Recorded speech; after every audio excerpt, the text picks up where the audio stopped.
تلفون راكب راكب. اي والله ابو عمر، صف مشاعرك اليوم، تبغى تنحاش منا، خليك معنا. وش تقول في الليله الجميله ذي؟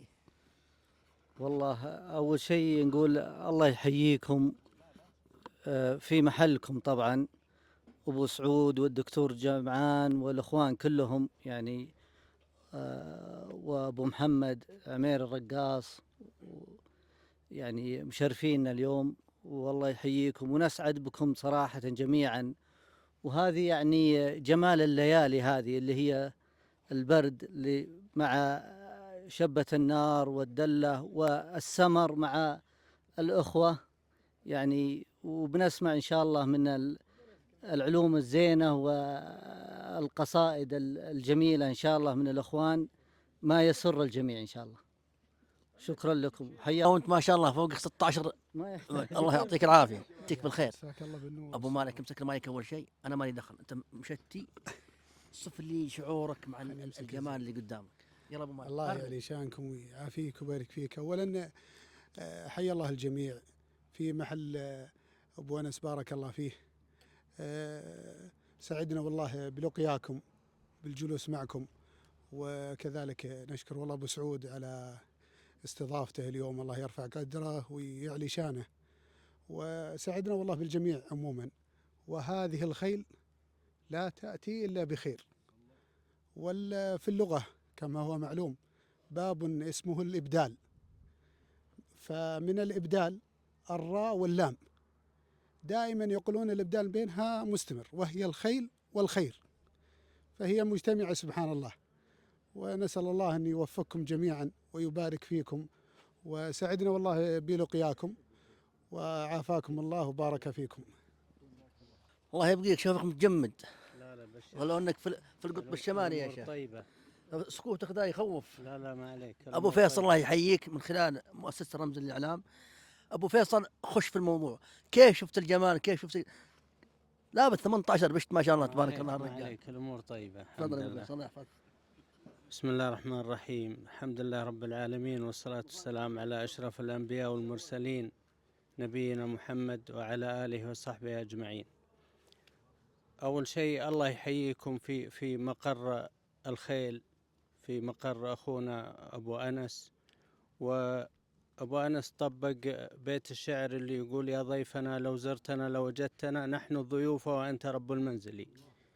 وأبو سعود والدكتور جمعان اليوم أكرمونا، الله يكرمهم، وهذه ما هي غريبة عليهم، أهل كرم وأهل جود. والإخوان اللي حضروا، الخيل ما شاء الله تجمع أهل الخيل وتجمع من يحب الخيل. ومن فوائد الخيل يا أخوان أن النشأ اللي ينشأ على الخيل سبحان الله ينطلقون وتزداد فيهم الجرأة ويتحدثون ويجالسون الرجال، وهذه أهم فائدة وجدناها من الخيل. أنا صراحة عاصرت الخيل من يمكن 40 سنة، وكنت من ركاب الخيل ومن مشاركين في سباقات الخيل.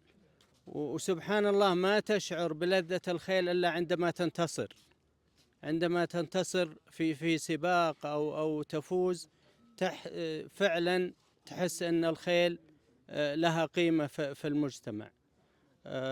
نشكر لكم حسن ضيافتكم، ونرحب فيكم في مقر أخونا الدكتور أبو أنس، والله يحييكم جميعا وما قصرتوا. شكرا لكم، نشكر لقناتكم ونتمنى لها إن شاء الله الازدهار والتوفيق. شكرا.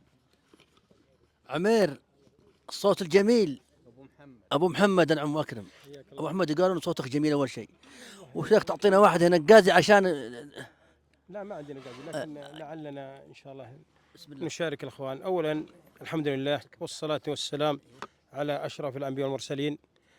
أول شيء نشكركم جميعا على هالاجتماع الطيب، ونشكر الأخ أبو أنس على هالضيافة، والأخ أبو سعود، والأخ الدكتور جمعان، ونشكر الجميع على هذا الاجتماع الطيب. وكما ذكر الأخوان وما تركوا لنا من عبارة أو كلمة نقولها، لكن لعلنا نشارك باليسير. وهذه الليلة يعني أنا أعتبرها من أجمل الليالي اللي رأينا فيها كل من الأخوان الدكاترة، أبو أنس وأبو سعود والدكتور جمعان والدكتور أبو محمد والأخوان جميعا. والخيل كما ذكر في الحديث معقود في نواصيها الخير، فهي هذه من الخير الذي تجتمع عليه الناس، والخيل مبروكة ولها يعني حب في قلوب الجميع ورغبة. والناس مهما كانت من العصور كانت تقتني الخيول، لأنها تعتبر من أنفس الأموال هي والإبل. ونشكر الجميع ونشكر الأخوان الذين أكرمونا هذه الليلة بالاجتماع، وشكرا لكم وشكرا لكم على قناتكم ايش اسم رمز، وبارك الله في الجميع وشكرا لك. ما سمعتنا صوتك يا والله يعذرني مزكوم الليلة حتى صوتي مزكوم ما يناسب الليلة. سام يا قلبي.